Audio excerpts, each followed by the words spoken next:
O Senhor esteja convosco. Proclamação do Evangelho de Jesus Cristo segundo Marcos. Glória a vós, Senhor.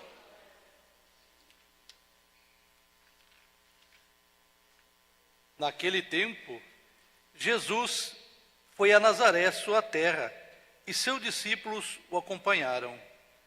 Quando chegou o sábado, começou a ensinar na sinagoga. Muitos que escutavam ficavam admirados e diziam: de onde recebeu ele tudo isso? Como conseguiu ter tanta sabedoria? E esses grandes milagres que são realizados por suas mãos? Este homem não é o carpinteiro, filho de Maria, irmão de Tiago, de José, de Judas e de Simão? Suas irmãs não moram aqui conosco? E ficaram escandalizados por causa dele. E Jesus lhes disse: um profeta só não é estimado em sua pátria, entre seus parentes e familiares. E ali não pôde fazer milagre algum, apenas curou alguns doentes, impondo-lhe as mãos. E admirou-se com a falta de fé deles. Jesus percorria todo o povoado da redondeza ensinando. Palavra da salvação.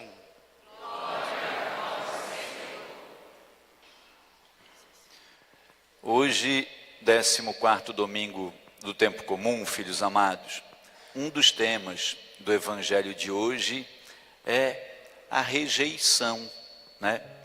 Jesus Cristo, a gente está ainda no contexto do Sermão da Montanha, no texto do Evangelho, estamos lendo ainda esse ambiente. E aí Jesus, depois de ter pregado, ensinado por toda a região, depois de ter feito muitos milagres, muitos sinais, muitos prodígios, ele volta para sua terra natal. Eu imagino que Jesus, voltando para sua terra natal, depois de ter feito muitos sinais, prodígios, ter anunciado, ele esperasse ser bem recebido em sua terra natal. Mas quando ele chega, ele é rejeitado. E aí, alguns de nós sabemos como é duro sermos rejeitados, né? E às vezes, inclusive, sermos rejeitados por aqueles que nós esperávamos acolhida. É interessante, porque nós ouvimos o diácono proclamar o Evangelho agora, e as pessoas que fazem parte da parentela de Jesus, os parentes de Jesus que estão ali, eles se admiram, eles dizem assim: de onde vem essa sabedoria dele? Como ele adquiriu tanto conhecimento? Quer dizer, eles estão reconhecendo que Jesus está sábio, reconhecendo que Jesus adquiriu conhecimento. E eles perguntam ainda: e esses sinais que ele realiza? Quer dizer, eles estão vendo os sinais que Jesus faz. Só que eles não conseguem se alegrar. Sabe, quando, sei lá, um parente nosso, um vizinho nosso, que foi morar em outro país e depois volta dirigindo um carrão, vem de helicóptero próprio, e a gente não consegue ficar feliz com o sucesso dele, vem com vários títulos de pós-graduação.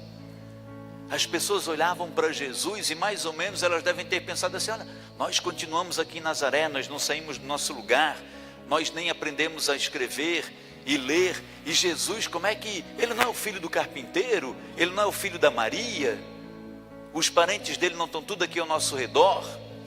Eles não permitiram que o coração deles se enchesse de alegria com as bênçãos que Jesus vinha trazendo, porque eles não puderam de alguma forma aceitar que um como eles, um que saiu ali do meio deles, pudesse ter alcançado toda essa graça.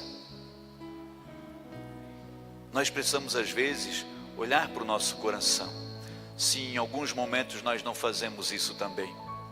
Aí Jesus cunha aquela célebre frase que se transforma no ditado: o profeta não é bem aceito na sua terra natal, nos seus parentes, quer dizer, santo de casa não faz milagre.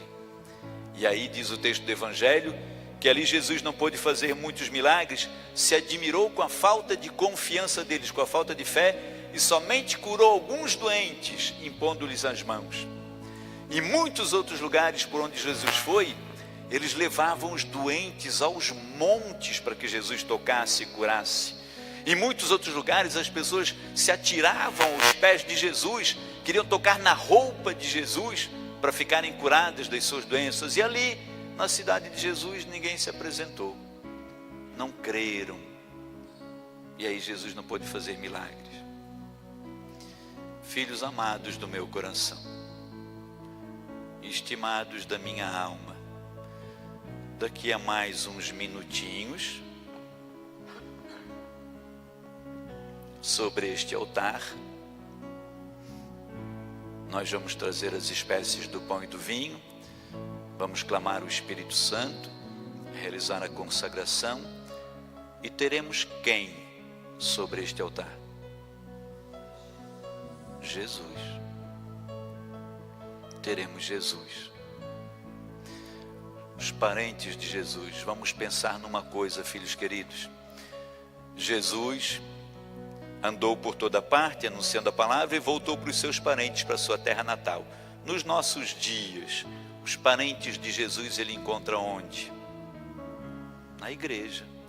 Como é que nós dizemos? Nós não dizemos que nós somos cristãos. Os cristãos são os parentes de Cristo, os amigos de Cristo, os seguidores de Cristo. Nós vamos nos lembrar de um outro texto do Evangelho, onde Jesus está numa casa apinhada de gente, as pessoas não conseguem chegar perto de Jesus, e alguém diz para ele: Jesus, teus parentes estão aí fora. E Jesus faz uma pergunta: quem são os meus parentes? E ele mesmo responde: os meus parentes são aqueles que fazem a vontade do meu Pai. Os que fazem a vontade de Deus são os meus parentes. Nós nos esforçamos para fazer a vontade de Deus. Então o Senhor Jesus está voltando para os seus parentes. Ele está vindo aqui, onde ele vai encontrar os da família dele, da família cristã. Os cristãos fazem parte da família de Jesus Cristo. E vai se apresentar no meio de nós. Em alguns segundinhos, ele já está se apresentando na palavra, já se apresenta no irmão que está do seu lado. E em alguns segundinhos ele estará em corpo e sangue diante do altar, se disponibilizando para curar nossos corações, sarar nossas feridas, nos trazer vida nova, fazer com que o nosso coração seja solícito, que sejamos capazes de amar e de perdoar, de acolher, que curemos nossas ansiedades, nossos traumas, nossas rejeições, que saibamos lidar com as nossas rejeições. Agora, será que a gente consegue olhar para Jesus no altar e reconhecer? Como aquela multidão das cidades onde Jesus passava e as pessoas se atiravam aos pés de Jesus, e as pessoas levavam doentes, desciam doentes pelo telhado das casas para que Jesus curasse? Ou será que nós vamos fazer como os parentes de Jesus? Ué, não é o filho de Maria, não é o carpinteiro, não é um pãozinho, ali só tem trigo e água, ali é vinho. É para a gente pensar, porque Jesus é o mesmo de ontem, de hoje e de sempre. Olha a beleza do texto da segunda leitura, filhos. Em casa você lê também a segunda leitura, segunda carta aos Coríntios, no capítulo 12. Você vai ler em casa também depois, como tarefinha para o final, para a semana. Mas Paulo diz assim, para que a extraordinária grandeza das revelações não me ensoberbecesse, foi espetado em minha carne um espinho, que é como um anjo de Satanás a esbofetear-me, a fim de que eu não me exalte demais. Paulo era um homem, lá no seu contexto, um homem de reconhecida sabedoria. No mundo onde a imensa maioria da população era analfabeta, não sabia ler nem escrever, onde não existia escola como existe nos nossos dias, a igreja que foi cunhando esse estilo, de escola que temos hoje, mas eram como o Jesus e os seus discípulos, o mestre e os alunos. Pouquíssimas pessoas sabiam ler e escrever. Paulo falava vários idiomas, lia, escrevia, tinha eloquência. Então Paulo já tinha uma moralzinha por onde ele andava. Antes dele ser cristão, antes dele se transformar, de se converter, de ter experiência com Jesus, ele era Saulo e ele se orgulhava de prender os cristãos. Ele trazia os cristãos presos, ele ia em busca e vinha todo exultante de alegria, porque ele havia prendido cristãos. Então ele já tinha uma soberbazinha, agora ele se transforma em formador de cristãos. E o que ele diz? Ele diz: para que eu não me encha de soberba, por causa da graça que foi revelada em mim, que eu anuncio, o Senhor colocou em mim um espinho na carne.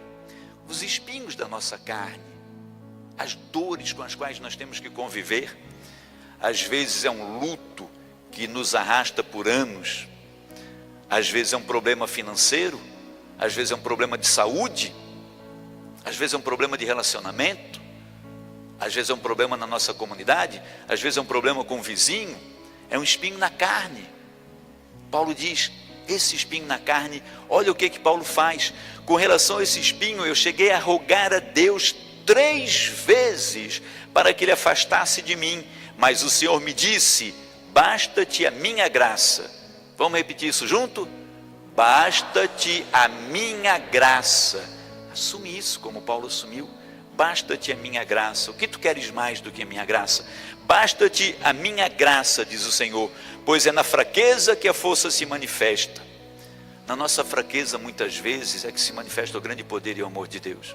Às vezes, filhos, nós estamos pedindo para Deus, como Paulo fez, rogando a Deus para que Ele tire de nós o espinho na carne, e é justamente através daquele espinho na carne que a graça e a misericórdia de Deus está se manifestando na nossa vida. Às vezes nós estamos pedindo para o Senhor afastar da gente um espinho na carne que a gente não está percebendo, mas está trazendo para a gente bênçãos. Às vezes acontecem coisas conosco que reúne a família, que traz gente, que nos proporciona ou que nos faz sermos mais de Deus. A graça, a minha graça te basta. Por que a minha graça te basta? Porque é na fraqueza que a força se manifesta. Por isso, diz Paulo, de bom grado eu me gloriarei nas minhas fraquezas. A gente consegue, nós, eu e você, nos gloriarmos nas nossas fraquezas. Nós conseguimos nos gloriar nas injúrias que sofremos, nas necessidades pelas quais passamos, nas perseguições que sofremos, nas angústias sofridas. Paulo está falando: eu vou me gloriar, porque a graça do Senhor me é suficiente. A graça do Senhor me basta, para que, pois quando eu me sinto fraco, é então que eu sou forte. Porque quando eu me sinto fraco, eu recorro à graça que me é suficiente, que é a graça de Deus. Quantos soberbos e poderosos deste mundo, graças a Deus, muitos poderosos, muitos ricos, muitos líderes têm Deus no coração. Mas infelizmente, a imensa maioria dos poderosos negligencia a presença e o amor de Deus. Graças a Deus, muita gente financeiramente abastada tem Deus no coração, mas um número muito expressivo dos mais abastados se acham garantidos nas seguranças monetárias, financeiras, e se afastam do amor de Deus. Às vezes, alguma necessidade, algum espinho na carne, Deus permita para que a gente perceba a graça de Deus na nossa vida. Uma dor pela qual a gente passa para viver mais pertinho de Deus. Veja que Paulo pediu 3 vezes ao Senhor, mas depois da terceira, ele entendeu que a graça de Deus basta, e que é na fraqueza que nós somos fortes. É um texto belíssimo das Sagradas Escrituras. A tua graça me basta, na fraqueza a força de Deus se manifesta, quando eu me sinto fraco, é então que sou forte, porque é quando eu clamo a Deus, é quando eu busco a Deus.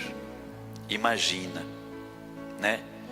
Se eu me achasse um grande pregador da palavra, um grande padre, eu podia dizer assim: hoje eu não vou nem rezar, não preciso rezar, já sei tudo, Deus vai me inspirar, não vou nem me preparar a homilia para falar para aquelas pessoas todas que estão na missa hoje. Quanto mais a gente se percebe fraco. As pessoas que vêm fazer a leitura aqui, o dia que eu vier todo arrogante, eu sou um bom leitor, eu proclamo belamente, vai ser o dia que as coisas vão sair errado. Quando eu vier com aquele friozinho na barriga, tremendo, pensando: será que eu mexo no microfone, será que eu não mexo? É porque ainda estou experimentando a graça e a misericórdia de Deus. Quando eu sair dirigindo por aí igual um Ayrton Senna, é quando eu vou dar com a cara no poste. Quando eu ficar, tenho que tomar cuidado. É na fraqueza que a graça e a misericórdia de Deus se manifesta. Somos frágeis, precisamos de Deus. Preciso de Ti, Senhor. Ontem na missa nós cantamos uma musiquinha da Santa Teresinha, um pensamento de Santa Teresinha que diz: o que agrada a Deus é minha fraqueza, o que agrada a Deus é minha pequena alma, é a pequenez do meu coração. Porque no reino de Deus, maior é aquele que serve. E quem quiser ser grande no reino, seja o servo de todos. Então, filhos amados, que a palavra de Deus nos ajude a ganhar a vida eterna. Amém.